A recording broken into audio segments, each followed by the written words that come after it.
पूर्णमदः पूर्णमिदं पूर्णात् पूर्णमुदच्यते पूर्णस्य पूर्णमादाय पूर्णमेवावशिष्यते।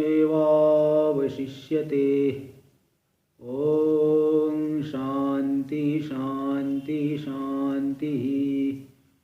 शङ्करं शङ्कराचार्यं केशवं बादरायणं सूत्रभाष्य कृतौ वन्दे भगवन्तौ पुनः पुनः। ईश्वरो गुरुरात्मेति मूर्तिभेदविभागिने व्योमवद्व्याप्तदेहाय दक्षिणामूर्तये नमः। ॐ शान्ति शान्ति शान्तिः। विवेक चूड़ामणि, इसके हम लोग 431 श्लोक का विचार कर लिए। ये जीवन मुक्त का लक्षण किया जा रहा है, क्योंकि जीवन मुक्त का लक्षण करेंगे तो मुमुक्षु भी जो है वहाँ पे स्थिति के लिए प्रयत्न करने के लिए सक्षम होगा। इसलिए मुमुक्षु लोगों के ऊपर अनुग्रह करने के लिए जीवन मुक्त के लक्षण का प्रकरण आरंभ किया गया। यहाँ पे बताए कई लक्षण दिखाया गया। लीन धीरपि जागृति यो जागृत धर्म वर्जिता। लीन बुद्धि वाला होने पर भी जाग रहा है, क्योंकि इंद्रिया पूरी तरह से जो है शरीर आदि है तो इंद्रिया तो है ही, तो भी जागृत के धर्म से रहित है, क्योंकि इंद्रिया मन से जुड़ी हुई नहीं है। मन तो ब्रह्म में लीन है, उसका निर्वासनिक बोध है। सच्चित्त होने पर भी जो निश्चित्त है, इसे जीवन मुक्त कहते हैं। ये सब बताया गया। देखिए श्लोक नंबर 432। वर्तमाने विदेहेस्मिन्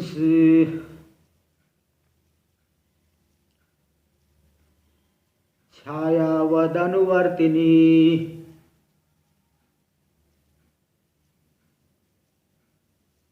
अहंता ममता भावो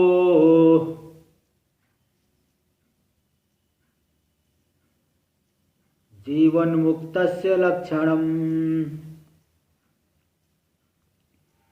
वर्तमाने भी देहेस्मिन्, शरीर के वर्तमान होने पर छाया के समान, ज्ञान होने के बाद भी शरीर जो है छाया के समान रहेगा।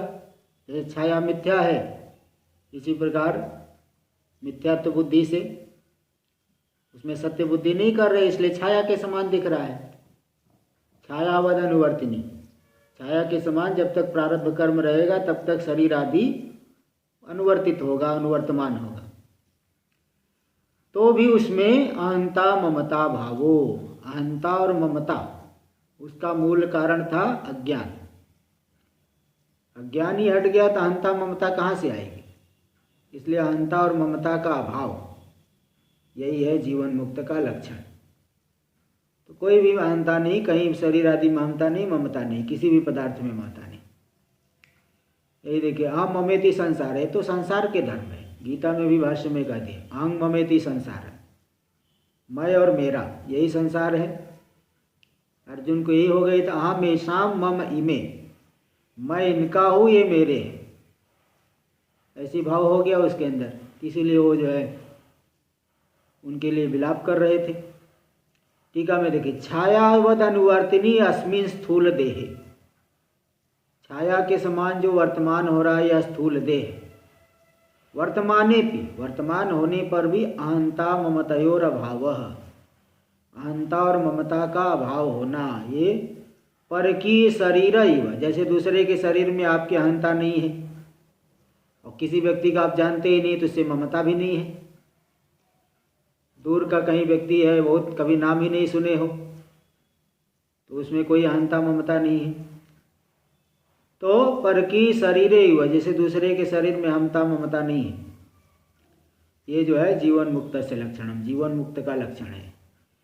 एतेन सर्वेषां विकाराणां रागद्वेषादीनां जरा मरणादीनं वा स्थूल देहाभिमान मूलकत्वात्, तो इस लक्षण के कर देने से ये उपादान हो गया। ये कह दिया गया, क्या कह दिया गया? सर्वेषाम विकाराणाम रागद्वेषादीनाम, जितने भी रागद्वेषादि विकार हैं, जरा मरणादीनाम व, जरा रागद्वेषादि अंतःकरण के विकार है, जरा मरणादि स्थूल शरीर के विकार है, ये सभी के सभी अपने में आत्मा में जो मान रहा था, कैसे मान रहा था? स्थूल देहाभिमान मूलकत्वात्, स्थूल देह में अभिमान मूलक, अज्ञान से अभिमान हो रहा है शरीर आदि में, तो उस अभिमान मूलक ये सब विकार अपने में मालूम पड़ रहे थे।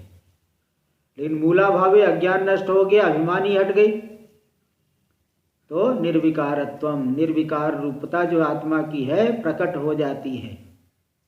बस प्रकट हो गई, अनुभव हो गया। ये स्पष्टम उपपादितम, इस लक्षण के द्वारा ये बात एकदम स्पष्ट रूप से कह दी गई, इस लक्षण के द्वारा। आगे भी और देखिए, अतीतान अनुसंधानं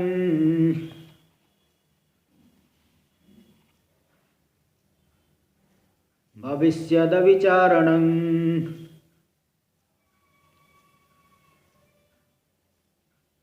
औदासीन्यमपि प्राप्ते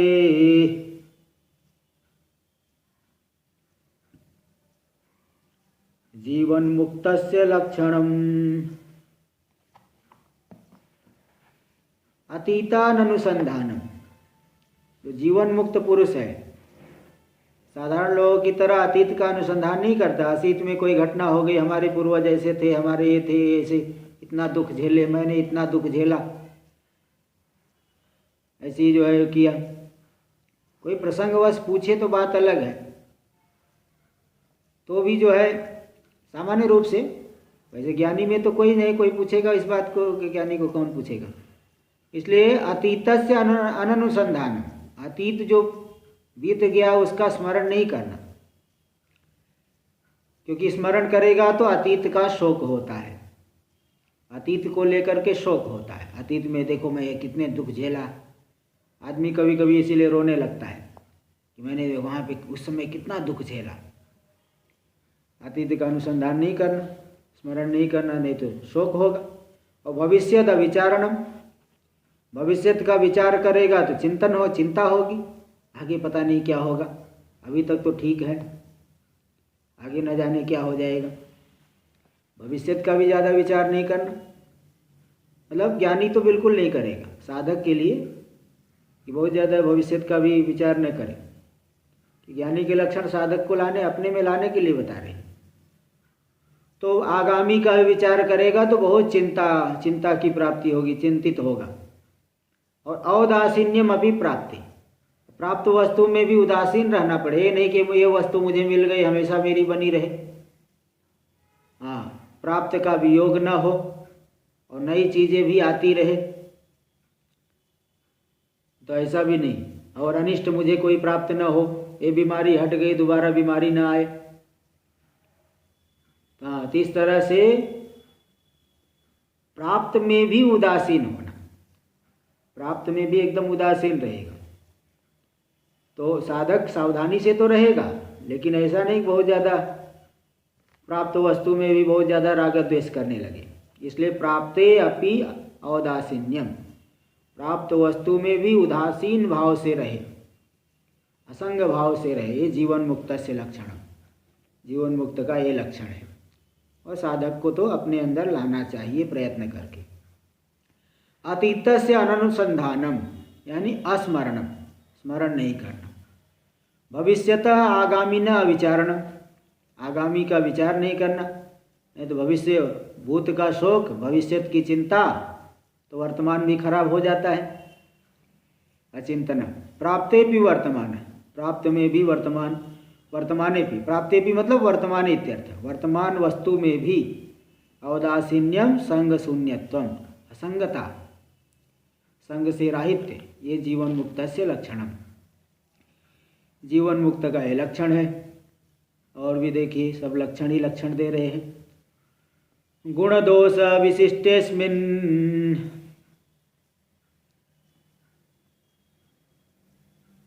स्वभावेन विलक्षणे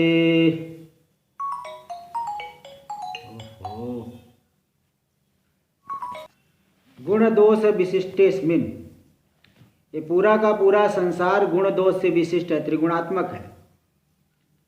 इस त्रिगुणात्मक संसार में स्वभावेन विलक्षण, स्वाभाविक रूप से विलक्षण संसार है, गुण दोष से मिला हुआ है। कहीं भी, अब जैसे किसी भी आश्रम में कुछ सुविधा है, कुछ परेशानी भी है। गृहस्थ आश्रम में कुछ सुविधा है, कुछ परेशानी है। संन्यास आश्रम में कुछ सुविधा है तो कुछ परेशानी भी है। तीसरी देवताओं में भी कुछ सुविधा है, कुछ परेशानी है। मनुष्यों में सुविधा है तो परेशानी भी है। पशु पक्षियों में तो परेशानी ही परेशानी है। सुविधा भी कुछ तो है, को ज़्यादा चिंता नहीं करते पशु पक्षी, कल क्या मिलेगा, कल क्या खाऊंगा, ये सब वो विचार नहीं करते। हाँ, इसलिए कई लोग बोलते मैं भी चिड़िया बन जाऊँ, आकाश में उड़ने लग जाऊँ, कितना अच्छा होगा। अब उसको, उसकी समस्या आपको क्या मालूम पड़ रही। इसलिए उदाहरण आता है कि जो भगवान राम जी जब जंगल में रह रहे थे, वन में, वनवास में, तो वहाँ पे घर के अंदर का काम तो माता सीता जी कर लेती थी, घर के बाहर का काम लक्ष्मण जी कर लेते थे, और ये भजन कर रहे हैं। भगवान है वो देव, मतलब लोकानुग्रह के लिए। तो सब ऋषियों ने सोचा कि देखो इनका जीवन कितना अच्छा है, पत्नी घर के भीतर का काम कर लेती है, भाई जो है घर के बाहर का काम कर लेता है, इनको तो कितना आराम है, सुविधा ही सुविधा है, तो हम लोग भी जो है विवाह कर लेते हैं। तो सबने यही दिमाग लगाया कि अहिल्या के पत्थर था, इनके चरण के स्पर्श हो गए तो स्त्री बन गई। तो सब लोग एक एक पत्थर लेके आए, इनके चरण का स्पर्श करा देंगे, स्त्री बन जाएगी, हम विवाह करके आराम से रहेंगे। तब से क्या हुआ कि सीता हरण हो गया कुछ समय बाद ही, और भगवान रो रहे हैं, लक्ष्मण जी रो रहे हैं। अब वो ऋषियों का दिमाग चकरा गया। बताओ, ये रोना भी पड़ता है। गृहस्थ आश्रम में सुविधा तो है, लेकिन रोना भी पड़ेगा। इसलिए सब ने अपना अपना पत्थर फेंक दिया। तो ऐसे मतलब कोई भी आश्रम है, गृहस्थ आश्रम है, सुविधा है तो बहुत समस्या भी है। संन्यास आश्रम में भजन की सुविधा है, लेकिन फिर ये सब भाई कुछ और, सर्दी गर्मी सब सहना पड़ेगा, मान अपमान। तो इसलिए देवताओं में भी कितनी परेशानी है, दैत्य लोग आक्रमण कर देते। इसलिए पूरा का पूरा संसार ये त्रिगुणात्मक है, गुण दोष से विशिष्ट है, बड़ा विलक्षण संसार है। तो भी सर्वत्र समदर्शित्वम, सर्वत्र समदर्शी, सर्वत्र एक ही, सम यानी ब्रह्म, सम तो ब्रह्म ही होता है, इसलिए सर्वत्र ब्रह्मदर्शी है वह ज्ञानी पुरुष, सर्वत्र परमात्मा का ही दर्शन कर रहा है। यही है जीवन मुक्त का लक्षण। टीका में देख लीजिए, गुण दोष विशिष्टे अतएव स्वभावेन विलक्षणे अस्मिन् जगति। गुण दोष से जो विशिष्ट है, इसीलिए स्वाभाविक रूप से जो विलक्षण है ये जगत, इस जगत में सर्वत्र समदर्शित्वम, सर्वत्र समदर्शी है। इसलिए कहीं का श्लोक दे रहे, आत्मविद्या विलास का श्लोक स्वयं बता रहे, न निषेधति दोष धिया गुण बुद्ध्या वा न किंचिदादत्ते आविद्यकम अखिलमिति ज्ञात्वोदास्ते यति कोपि। न निषेधति दोष धिया गुण बुद्ध्या वा न किंचिदादत्ते, दोष बुद्धि से किसी का निषेध नहीं करते हैं और गुण बुद्धि से किसी का ग्रहण नहीं करते हैं। आविद्यकम अखिलम, पूरा का पूरा संसार अखिल संसार अविद्या का कार्य है।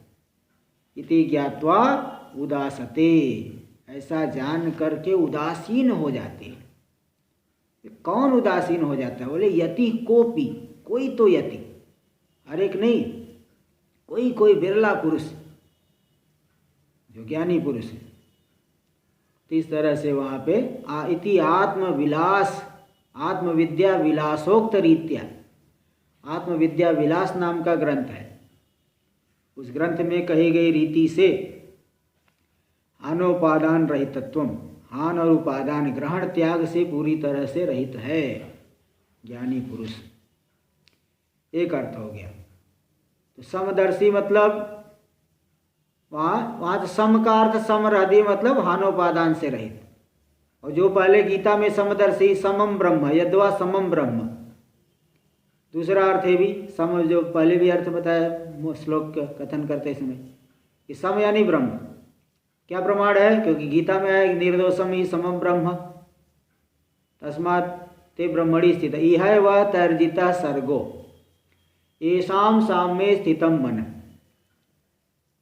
यहाँ पे जीते जी ही उन्होंने सृष्टि को जीत ली, संसार को जीत लिया, जिसकी समता में मन जिसका स्थित हो गया, सम तत्व में जिसका मन स्थित हो गया। बोले सम कौन है? निर्दोषम ही समम ब्रह्म, जो निर्दोष ब्रह्म है वही सम है। तस्मात् ते ब्रह्मणि स्थिता, इसलिए वे ब्रह्म में स्थित इति स्मृति है। ऐसी स्मृति होने से सर्वत्र ब्रह्मदर्शित्वम, सर्वत्र समदर्शी मतलब ब्रह्मदर्शी, परमात्म दर्शन करता, आत्मा का ही दर्शन, आत्मा में ही सब कल्पित अधिष्ठान रूप से सर्वत्र है, ये देखना, यही है जीवन मुक्त का लक्षण। और भी अगला श्लोक, इष्टानिष्टार्थ संप्राप्तौ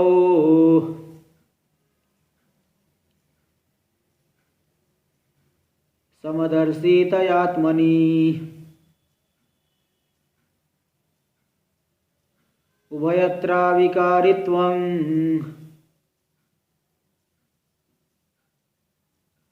जीवन मुक्तस्य लक्षणम्। इष्टानिष्टार्थ संप्राप्तो, इष्ट अर्थ और अनिष्ट अर्थ, हानि लाभ गर्मी शीतोष्ण, ते सब जो है, अथवा इष्ट कोई वस्तु मिल गई, अनिष्ट जो है रोग आदि हो गया, अथवा अन्य कुछ अनिष्ट हो गया, इन दोनों की प्राप्ति होने पर, या चूंकि समदर्शी है इसलिए आत्मनि अविकारित्वम, आत्मा में ये दोनों की प्राप्ति होने पर, आत्मा मतलब अंतःकरण में इष्ट का अनुभव। अब आत्मा में तो क्या प्राप्ति होगी? आत्मनि का अर्थ अंतःकरण है, इष्ट वस्तु का अनुभव हो रहा है, अनिष्ट का अनुभव हो रहा है। तो समदर्शी होने की वजह से दोनों ही अवस्थाओं में उभयत्रा विकारित्व, चाहे इष्ट की प्राप्ति चाहे अनिष्ट की प्राप्ति, दोनों ही अवस्थाओं में जो अविकारी है, यही जीवन मुक्त से लक्षणम, यही जीवन मुक्त का लक्षण है। टीका में देख ली, इष्टस्य व अनिष्टस्य व अर्थस्य संप्राप्तौ, इष्ट अथवा अनिष्ट अर्थ की सम्यक प्राप्ति होने पर, समदर्शितया इदम इष्टम इदम अनिष्टम, समदर्शी होने से यह इष्ट है या अनिष्ट है इति बुद्ध्या भावात्, ऐसी बुद्धि नहीं है कि हम मेरे लिए इष्ट है या अनिष्ट है। इसलिए आत्मनि उभयत्रा विकारित्वम, यानी अंतःकरण में दोनों ही अवस्थाओं में विकार से रहित है, मतलब हर्षोद्वेग शून्यत्वम, हर्ष और उद्वेग दोनों से रहित है, दोनों ही अवस्थाओं में, हर्ष भी नहीं उद्वेग भी नहीं, यही जीवन मुक्त से लक्षणम, जीवन मुक्त का लक्षण है।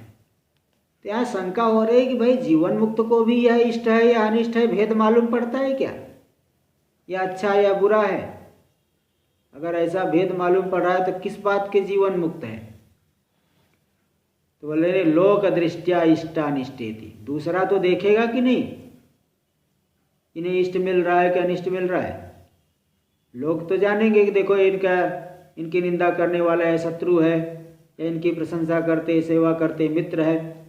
ज्ञानी की दृष्टि में कोई शत्रु मित्र नहीं, लेकिन अन्य लोगों की दृष्टि से शत्रु मित्र है, इसलिए लोक दृष्टि से इष्टानिष्ट कहा गया। देख लीजिए अगला श्लोक भी, ब्रह्मानंद रसास्वादा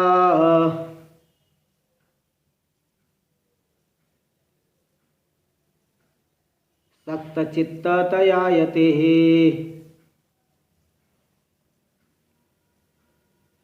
अंतर्बहिर्विज्ञानं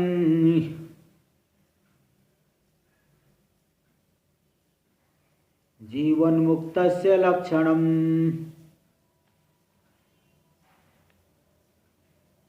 ब्रह्मानंद रसास्वाद आसक्त चित्ततया, ब्रह्मानंद रूपी रस जो है, सार है, अमृत है तत्व, उस रस के आस्वादन में ही जिसका चित्त लगा हुआ है। जैसे सामान्य व्यक्ति जो है विषयों के चिंतन में ही डूब जाता है, तो ज्ञानी की क्या स्थिति है? ब्रह्मानंद रस में ही डूब गया है, उसी के आस्वादन में चित्त आसक्त चित्त वाला है। जैसे भ्रमर जो है पुष्प के रस चूसने में इतना जो है तल्लीन हो जाता है कि कोई आदमी पकड़ भी सकता है, कोई जो है दबा दे उसको मर जाएगा। तो ऐसे मतलब इसी प्रकार ज्ञानी का चित्त सदा ब्रह्मानंद रस में ही डूबा हुआ है। इसलिए अंतर बहिर्विज्ञानम, बाहर भीतर, शरीर के भीतर क्या हो रहा है, शरीर के बाहर क्या हो रहा है, इन दोनों का ही ज्ञान नहीं। यही जो है जीवन मुक्त से लक्षणम स्पष्टम, बिल्कुल बहुत स्पष्ट बात है। आगे देखिए, देहेन्द्रियादौ कर्तव्ये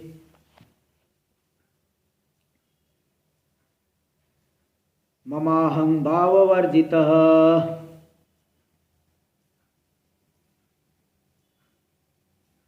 औदासीन्येन यस्तिष्ठेत्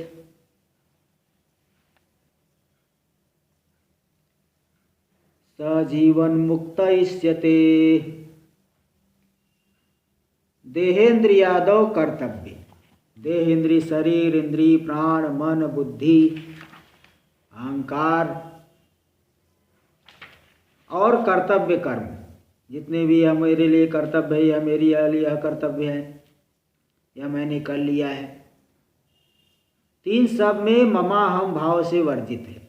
मैं मेरा, मैं करता हूँ, मैं भोगता हूँ, मैं जो है यानी मैं शिष्यों को उपदेश करूँगा, मैं भिक्षाटन करूँगा, इस तरह से कोई जो है उसमें अहम मम भाव नहीं, कर्तृत्व भोक्तृत्व का ज्ञान नहीं। बिल्कुल उदासीन भाव से पूर्व के अभ्यास से ही सब व्यवहार कर लेते हैं, पूर्व के संस्कार से। बाधित अनुवृत्ति हो रही तो पूर्व के संस्कार से सब व्यवहार हो चल जाता है। औदासीन यस्तिष्ठित, बिल्कुल उदासीन भाव से जो स्थित हो जाते हैं, स्थित हो गए हैं, स जीवन मुक्त इष्यते, उन्हीं को ही जीवन मुक्त रूप से अभिष्ट है माना जाता है, उन्हें जीवन मुक्त माना जाता है, वही जीवन मुक्त है। विद्वान लोग उन्हें जीवन मुक्त कहते हैं। देहेन्द्रियादौ आदिपदेन प्राण मनो बुद्धि अहंकार परिग्रह, प्राण मन बुद्धि अहंकार इन सब का ग्रहण कर लेना। और कर्तव्य कर्मणि च, कर्तव्य कर्म जो है भिक्षाटन आदि, शिष्य को उपदेश पूर्व के संस्कार से हो जाए, उन सभी में भी मम एदम कर्तव्यम मया एदम कृतम, मैंने, मुझे ये करना है, मैंने इतना कर लिया है, इति वा मम भाव वर्जित, इस तरह से ममता से रहित, शरीर में तो अहंता से रहित, शरीर इंद्रिय आदि में अहंता से रहित, और कर्तव्य कर्म में ममता से रहित, अलग अलग करके जान लेना। शरीर आदि इंद्रिय आदि में अहंता से रहित और कर्तव्य कर्म आदि में ममता से रहित। देहेन्द्रियादो क्या होता है? देहेन्द्रिय शरीर इंद्रिय आदि में क्या अहंता होती? अहम मनुष्य, मैं मनुष्य हूँ, अहम पश्यामी, मैं देखता हूँ, मम देह मम चक्षु, मेरा शरीर है, मेरी आँख है, इत्यादि अध्यास वर्जिता, इस प्रकार के अध्यास से जो रहित है, तादात्म्य अध्यास से रहित। और यह औदासीन्य यानी आध्यासिक तादात्म्य शून्यतया असंगतया तिष्ठित, आध्यासिक तादात्म्य से बिल्कुल शून्य असंग है। आध्यासिक तादात्म्य क्या है? शरीर इंद्रिय आदि जड़ है, आत्मा चेतन सच्चिदानंद रूप है, दोनों में एकता बन नहीं सकती। अग्नि अलग है, गोला अलग है, लेकिन अग्नि को, लोहे के गोले को गर्म कर दो तो अग्नि उसमें प्रविष्ट हो गई, एक ही जगह दिख रहे हैं, एक ही मालूम पड़ते हैं। ऐसे ही अज्ञान से शरीर आदि में मैं भाव उत्पन्न हो गया है, कर्मों से शरीर आदि मिला है, लेकिन आध्यासित आरोपित तादात्म्य अध्यास से यही मैं हूँ ऐसा ज्ञान हो रहा है। आध्यासिक तादात्म्य जो है यही मैं हूँ, जबकि दोनों एकदम भिन्न भिन्न है। जड़ कल्पित है, मिथ्या है, चेतन जो है सच्चिदानंद रूप है, तीनों काल त्रिकालाबाध्य है। तो भी आध्यासिक तादात्म्य की वजह से मैं मेरा ऐसे व्यवहार अज्ञानी पुरुष करता है, लेकिन ज्ञानी का उसमें कोई आध्यासिक तादात्म्य, आरोपित तादात्म्य, अभेद अभेद जो आरोपित है ऐसा नहीं है। इसलिए असंगतया तिष्ठेत, जो असंग रूप से स्थित है, स जीवन मुक्त इष्यते, उसे उन्हें जीवन मुक्त कहा जाता है, वही जीवन मुक्त है। आगे श्लोक नंबर 438। विज्ञात आत्मनो यस्य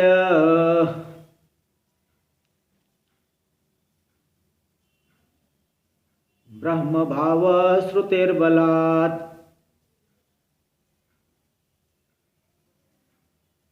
भवबंध विनिर्मुक्तः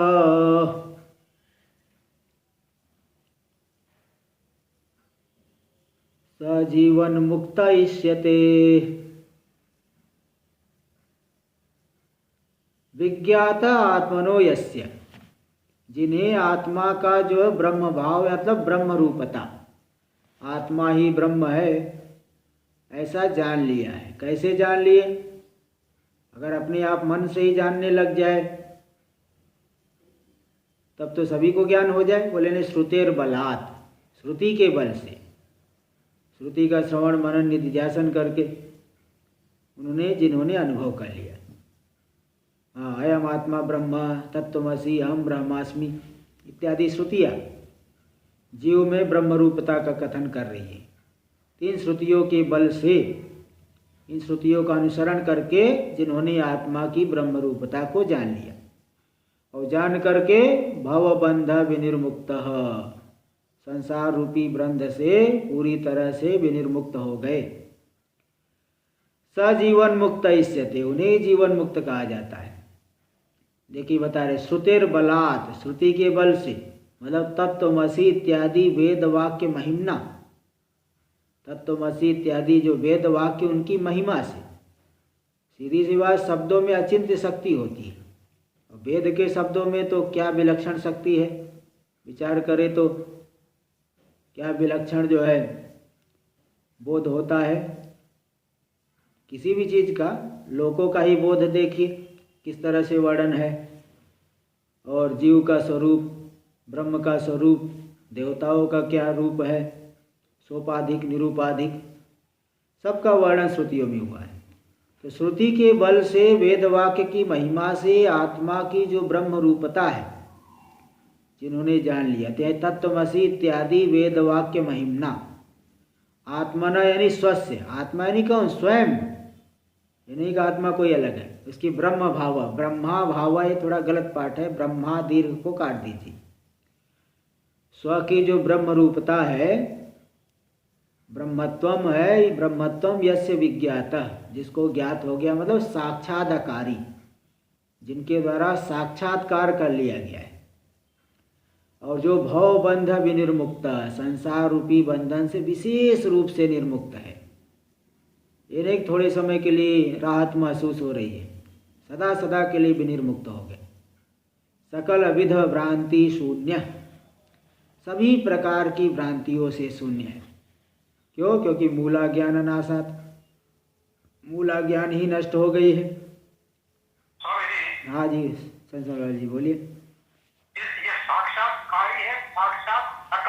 साक्षात अकारी, साक्षात हलंत होता है, आगे अकारी, हाँ अकारी, साक्षात द हलंत होता है, आगे अकारी, तो साक्षात।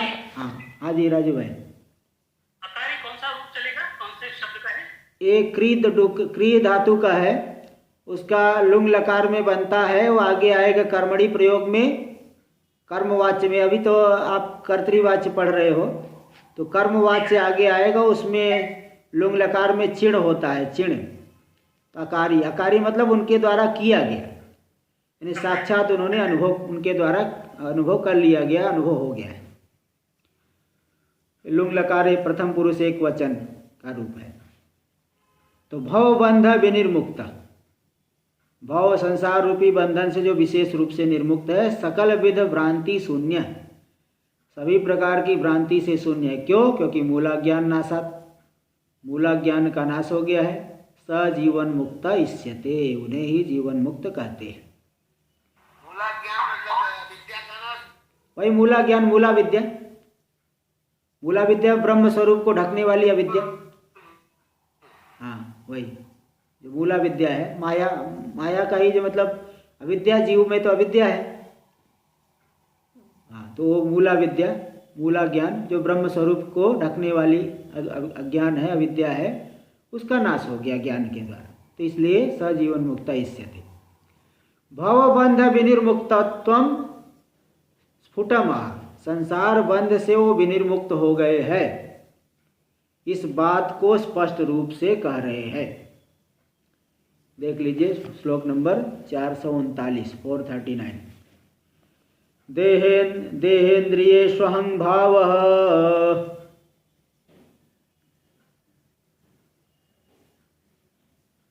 इदं भावस्तदन्यके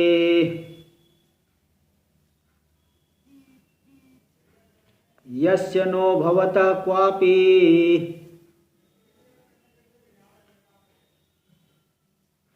स जीवन मुक्त इष्यते।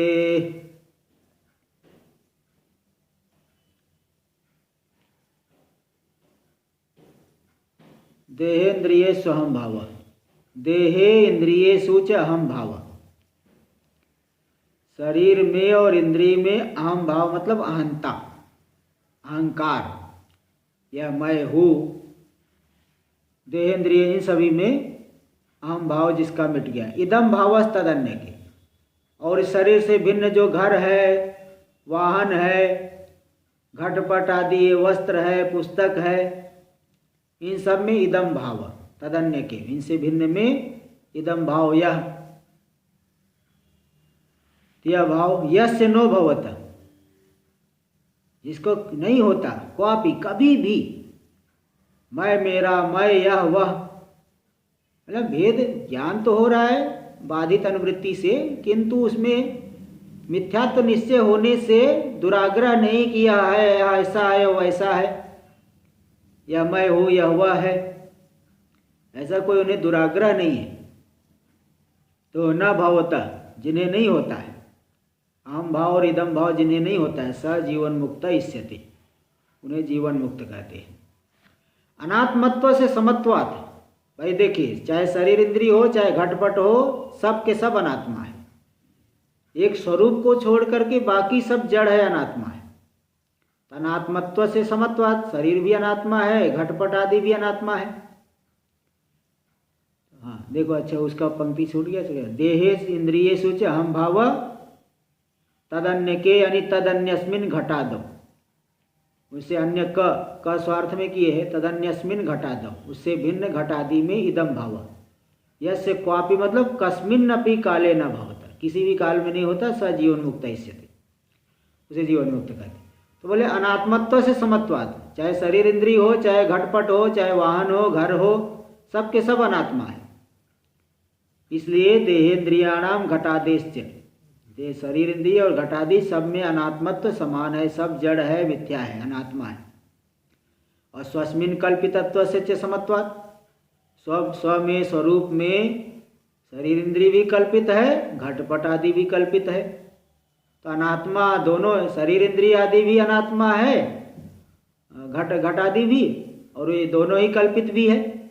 इसलिए कहीं पे भी अहम भाव इदम भाव नहीं होता।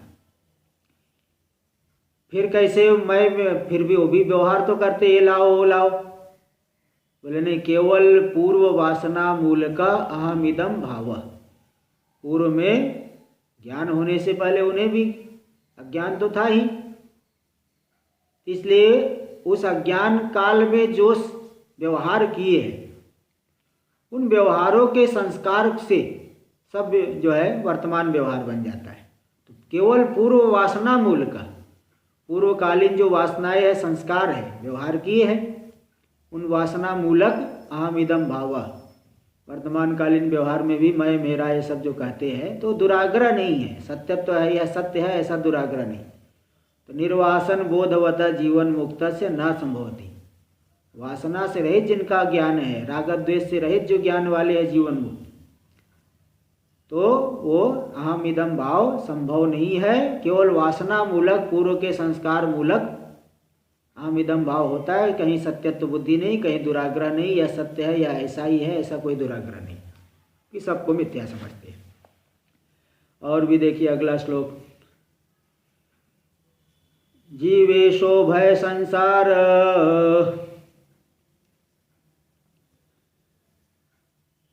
रूप दुर्वासनोज्झिता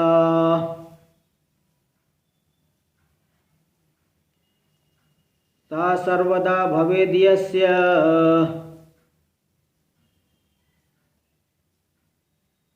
स जीवन्मुक्त उच्यते।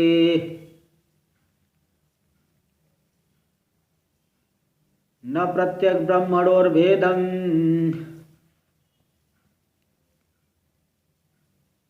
कदापि ब्रह्म सर्गयोः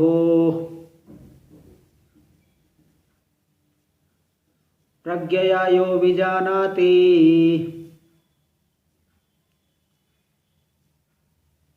स जीवन्मुक्त इष्यते। ये दो श्लोक को ही एक श्लोक बना के दे दिए। वो भी पहला वाला जो श्लोक है अन्य पुस्तकों में तो है ही नहीं। पूर्व के ऊपर की जो 2 लाइन है अन्य पुस्तकों में है ही नहीं। तो कोई बात नहीं, दिए हैं तो वो तो कोई गलत तो नहीं है। जीवेशो भय संसार रूप दुर्वासनोज्झिता। यह जीव यह ईश्वर ये दोनों और संसार रूप जीव ईश्वर उभय संसार रूपी जो दुर्वासना, जीव अलग है ईश्वर अलग है, जीव के धर्म अलग है ईश्वर के धर्म अलग है, इसलिए दोनों में परस्पर भेद है। जीव और ईश्वर उभय जो संसार रूपी दुर्वासना अज्ञानी को होती है कि जीव अलग है ईश्वर अलग है, इस ये दुर्वासना उज्झिता यानी छोड़ दी गई। उज्ज विसर्गे उज्झिता छोड़ दी गई उन दुर्वासना की जिन्होंने बहुत दूर से त्याग दिया है। इसलिए सा सर्वदा भवेद्यस्य, ये दुर्वासना उज्जित छोड़ दी गई है सदा के लिए जिनके द्वारा, जिनमें सदा इस दुर्वासना का भाव है। स जीवन मुक्त इष्यते, वही है जीवन मुक्त। और न प्रत्यक ब्रह्मणो भेद कदापि ब्रह्म सर्गयो, चाहे जो है जगत में जगत हो ब्रह्म सर्गयो।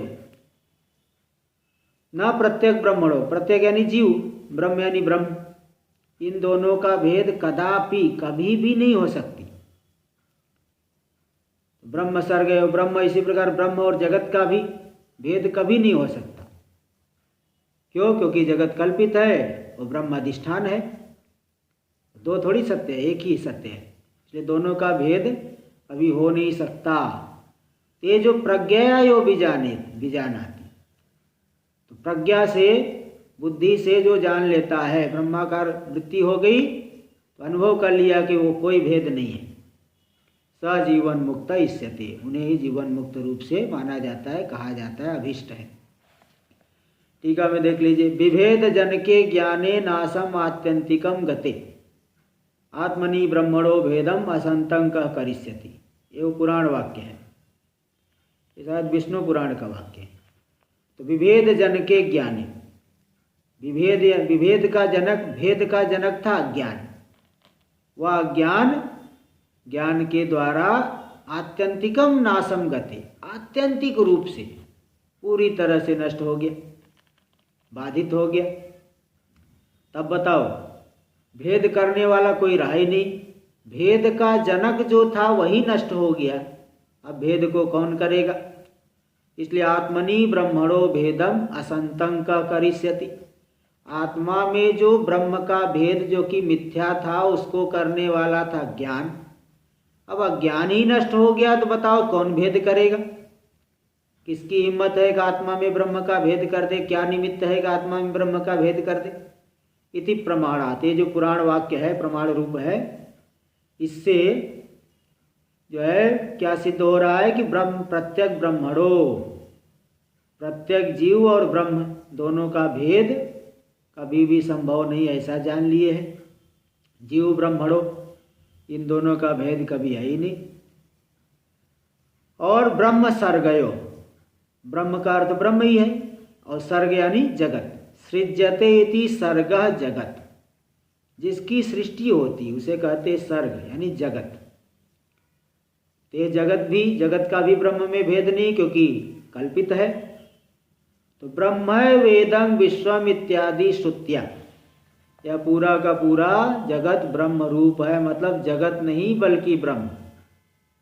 सर्प रस्सी है, मतलब सर्प नहीं बल्कि रस्सी। ये बाद सामानाधिकरण ने कई बार बताया। इत्यादि श्रुतिया रज्जु सर्पवत ब्रह्मणि कल्पितस्य, इत्यादि श्रुति से रज्जु सर्प के समान जो ब्रह्म में कल्पित है, तो अधिष्ठान भेदाभावत, उसका उसमें अधिष्ठान का भेद नहीं रहेगा, दोनों का भेद नहीं। मतलब ब्रह्म तो भिन्न है किंतु उसमें उसका भेद नहीं।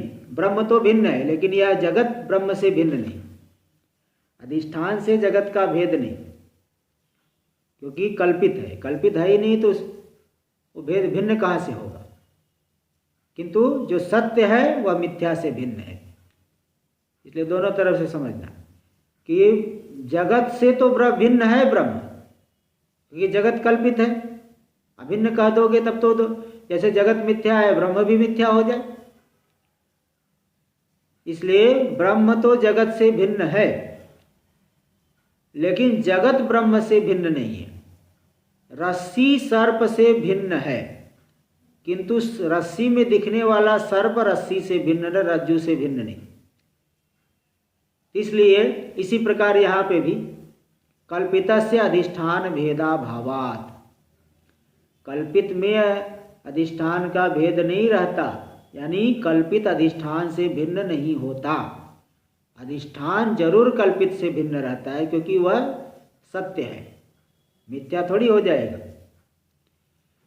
दोनों में अभेद मानोगे तो मिथ्या हो जाएगा। इसमें क्या प्रमाण है? यह तत्त्वस्य सर्वम आत्मैवा भूत तत्केन कम पश्येत, जिस ज्ञान दशा में इस ज्ञानी के लिए सब कुछ आत्मरूप ही हो गया, तो किस करण के द्वारा किस विषय को देखे, किस चक्षु के द्वारा किस विषय को देखे, किस श्रोत्र के द्वारा किस शब्द को सुनेगा, इत्यादि श्रुतियाँ। यत्र नान्यत पश्यति नान्यत विजानाति स भूमा, जिस ज्ञान दशा में अपने से भिन्न न तो देखता है न जानता है, वो भूमा तत्व है, जिस तत्व में स्थित हो गया। इत्यादि श्रुतियाँ च। और तैत्तरीय उपनिषद की श्रुति दे रही, यदा ये वे से तस्मिन उदरम अंतरम कुरुते, जब वह इस तत्व में उदरम अरम अपि, उद अरम, अरम यानी अल्पम, उद का अर्थ है अपि, थोड़ा सा भी अगर भेद किया, अथ तस्य भयम भवति, तुरंत उसे भय हो जाता है। जब तक भेद नहीं करेगा तो बिल्कुल भय नहीं। कमरे में बैठे हो शांति से, कई देर रह रहे हो सालों साल, कोई भय नहीं, लेकिन मालूम पड़ गया कि इसके भीतर एक सर्प भी रहता है उधर कोने में, हम देखते नहीं, जहाँ कपड़े के नीचे, तुरंत भय हो जाएगा। तो जरा सा भी अगर उसके अंदर विकल्प हुआ तो भय हो जाता है। इति श्रुत्या च अभय ब्रह्म प्रतिष्ठस्य तस्य, अभय ब्रह्म में जो प्रतिष्ठित हो गए ज्ञानी, उनको किंचिदपि भेद ज्ञानम नास्ति इति भाव, कोई भी भेद ज्ञान उन्हें नहीं है। तो मतलब जगत कल्पित है, इसलिए उसका वह अधिष्ठान में आरोपित है, अधिष्ठान से अतिरिक्त नहीं है। और आरोपित जो है उसका अभाव, वह अधिष्ठान से अतिरिक्त नहीं होता। कई बार ये बात आ चुकी है, अधिष्ठानावशेषो ही नाशः कल्पित वस्तुना, कल्पित वस्तु का नाश क्या है? केवल अधिष्ठान बच जाना। इसलिए आप बोल दिए कि भेद ज्ञान नहीं है। आगे कल करेंगे। ओम पूर्णमदः पूर्णमिदं पूर्णात् पूर्णमुदच्यते पूर्णस्य पूर्णमादाय पूर्णमेवावशिष्यते। ओम शांति शांति शांति। शंकरं शंकराचार्यं केशवं बादरायणं सूत्रभाष्य कृतौ वन्दे भगवन्तौ पुनः पुनः। ईश्वरो गुरुरात्मेति मूर्तिभेदविभागिने व्योमवद्व्याप्तदेहाय दक्षिणामूर्तये नमः। ओम शांति शांति शांति।